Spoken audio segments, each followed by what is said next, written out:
안녕하세요. 자동차의 모든 것 박진아입니다. 지입차 시작하시는 분들 이 고민 정말 많이 할 거예요. 남들은 어떤 차를 할까? 유일통은 이하나 씨와 함께 얘기 나눠보겠습니다. 안녕하세요. 안녕하세요. 사실 우리가 차뿐만이 아니라 선물을 살 때도 보통 남들은 뭘 많이 사지? 많이 궁금해 하잖아요. 어떤 차들이 있는지부터 한번 먼저 아는 것도 좋을 것 같은데요, 그렇죠? 굉장히 많아요.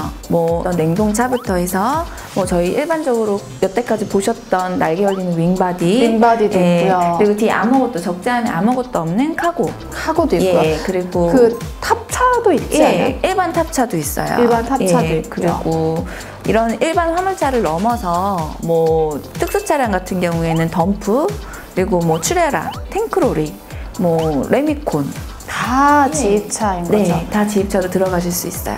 일반적으로 그래도 많이 찾는 차량, 선호하는 차량이 있을 것 같아요. 일반적으로 가장 많이 쓰는 게 저희가 봤던 윙바디 차량이 가장 많아요. 윙바디요. 그 다음이 냉탑, 그리고 그 다음에 카고. 한 요 정도 순이면 될 것 같네요. 그럼 이 세 가지 차량이 보통 어떤 일을 하는지 또 알아야 준비를 하지 않을까요? 네, 그러니까 쉽게 생각하시면 돼요. 이제 첫 번째로 윙바디가 가장 많기 때문에 윙바디는 양쪽으로 이렇게 날개가 열리는 그런 차량이죠. 네. 왜 문이 열리고 닫히고 할 수 있게끔 차를 만들어 놨겠어요?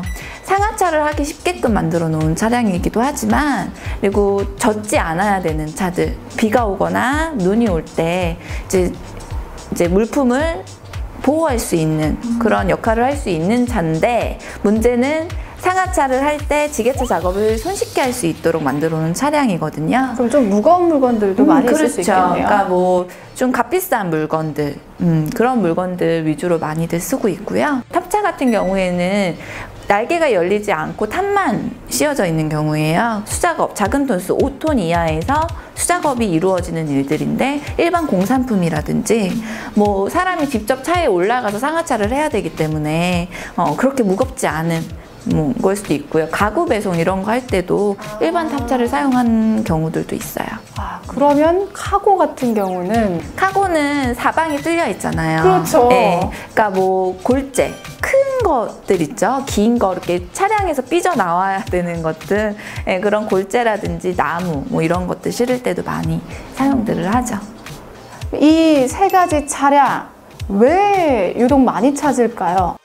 윙바디 차량 같은 경우에는 이제 우리나라 모든 수출입 공산품이 윙바디 차량이 거의 배송을 한다고 보면 돼요. 그러니까 많을 수밖에 없네요. 그렇죠. 그리고 손쉽게 또 다가설 수 있는 부분이고. 그렇죠. 냉동차가 많은 이유는 우리 아무리 경제가 어려워도 먹는 건 안 줄이잖아요. 오히려 더 잘 될 수가 있어요. 오히려 간편한 냉동 음식 더 많이 먹긴 해요. 외식 많이 줄이고. 리서치 같은 거 보셨어요? IMF가 오고 경제가 어려워져도 이 식품 쪽으로는 어려워지지 않았다고 저는 얘기를 들었거든요. 그리고 저희 지입차 쪽에서도 윙바디나 카고 이런 쪽에서는 타격이 있었다, 물량에 대해서. 근데 냉동 쪽은 별로 크게 문제가 없었어요.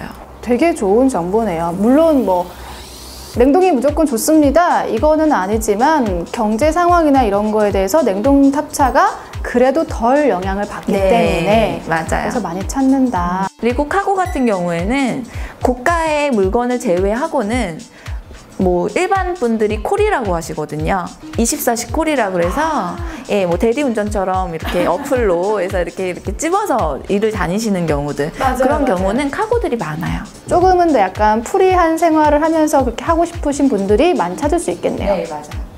그러면 그 연령에 따라서도 좀 주로 찾는 차도 다르지 않을까라는 생각을 했어요. 이제 연령별로 보면 젊은 분들 같은 경우에는 톤수에 그렇게 크게 연연은 하지는 않아요. 왜냐면 내가 수작업을 할 수 있는 이제 체력이 되고, 그리고 이제 퇴직을 하시거나 이제 가장들, 우리 아버님들 같은 경우에는 수작업이 덜한 톤수가 좀 큰 걸로 해서 윙바디 차량으로 많이들 선호들을 하시고요. 그러니까 그거네요. 사실 연령대는 이 연령이라서 이 차를 선호한다기보다 그들이 갖고 있는 특성 때문에 좀 나뉘어지는 것 같고요. 저는 그게 가장 큰 거였던 것 같아요. 우리 경제 상황과 가장 덜 영향을 받는 게 바로 탑차라는 거, 냉동 탑차라는 거. 그렇죠. 네. 네, 그런 부분도 알고 있으면 뭐 도움이 될 것 같네요. 냉동탑차로 팁을 한 가지 드리자면요. 수요 부분, 공급 부분 걱정을 하실 필요는 없지만 가장 큰 약점은 또 있어요. 뭘까요? 냉동기기가 비싸요. 그래서 처음에 인수 받으실 가격도 일반 윙바디보다 약간 더 비싸고요. 그리고 만약에 그게 고장이 났다 하면 좀 고가예요, 많이. 수리비가 네. 많이 그래서 그런 것들이 있어요. 하지만 뭐 또 장점이 있으면 단점이 있으니까요. 아유, 정말 단점 말 안 했으면 큰일 날 뻔했는데요. 네, 지입차 준비하시는 분들 다른 사람은 어떤 차를 준비할까 많이 궁금하셨죠? 오늘 고민 해결됐을 것 같습니다.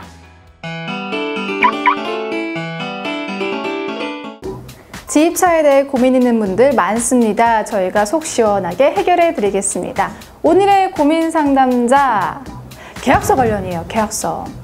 저희 지입차 방송을 보고 정말로 궁금해서 연락을 주셨어요. 그래서 오늘 그 사연을 갖고 왔는데 40대 중반이시고요. 얼마 전에 한 운수회사에 가서 계약서를 작성하게 됐대요. 근데 작성을 하다가 일어난 일이에요. 작성을 하다가 위수탁 계약서라는 걸 봤대요. 그 단어를 딱 봤는데 이게 뭐지? 이걸 그래도 알아보고 해야 하지 않을까라고 해서 일단 멈추고 한번 물어보려고 전화를 했다고 하시더라고요. 근데 저는 전문가가 아니잖아요. 그래서 그럼 저희가 한번 알아보겠습니다. 이렇게 얘기를 했거든요. 이 위수탁 계약서, 이 사전적인 의미를 분명 알아야 한단 말이에요. 어떤 의미가 있을까요? 정확하게 말씀을 드리면요. 위스탁 계약은 운수회사와 지입차주와 맺는 계약이에요. 지입차주가 자신의 차량을 이제 운영 관리를 맡기는 거죠. 예, 운수회사에 맡기는데 이제 운수회사는 수탁을 받아서 계약된 업체에서 근무할 수 있도록 하는 계약인 거예요. 이제 한마디로 내 넘버를 너한테 빌려줄 테니 내가 관리해 줄게. 이런 계약인 거죠. 그래서 이런 계약은 통상적으로 보통 보면 1년 계약 자동 연장 시스템이에요.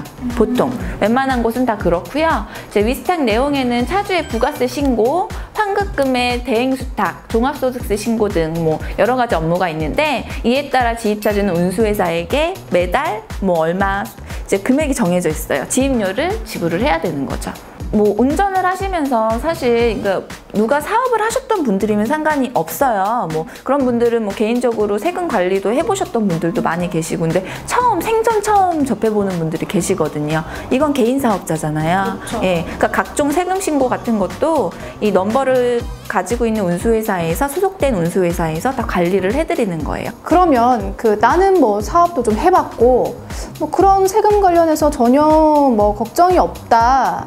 난 지입료 안 내고 내가 하겠다. 위스탁 계약서 안 쓸 수도 있는 건가요? 쓰셔야 돼요. 안 쓰면 안 돼요. 법적으로 쓰게끔 정해져 있고요. 예, 그러니까 위스탁 계약서는요, 말 그대로 넘버가 내 게 아니고 법인, 운수회사 거잖아요. 그 넘버를 빌릴게요 라는 약속이거든요.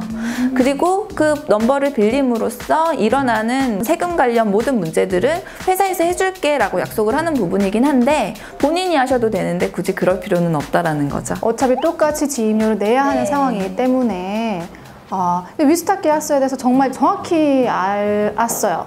그분도 아셨을 것 같습니다. 이번 시간도 우리가 좀 알찬 정보들을 알아봤어요. 어떤 차를 많이 선호할까? 내가 선택하는데 도움이 되겠죠. 그리고 위스탁 계약서가 뭘까? 이거 안 해도 되는데 막 하게 하는 거 아니야? 이런 궁금증 있으셨던 분들 오늘 말끔하게 해결됐을 것 같습니다. 저희는 다음 시간에 또 만나겠죠? 만나야죠. 오늘이요. 사실 영하 15도의 날씨인데 실내라 너무 좋아요. 정말요? 지난번에 너무 추웠거든요. 그렇죠? 네, 정말요. 저희 다음에도 따뜻한 곳에서 만나 뵙도록 하겠습니다. 시청해주신 여러분 고맙습니다. 안녕. 안녕.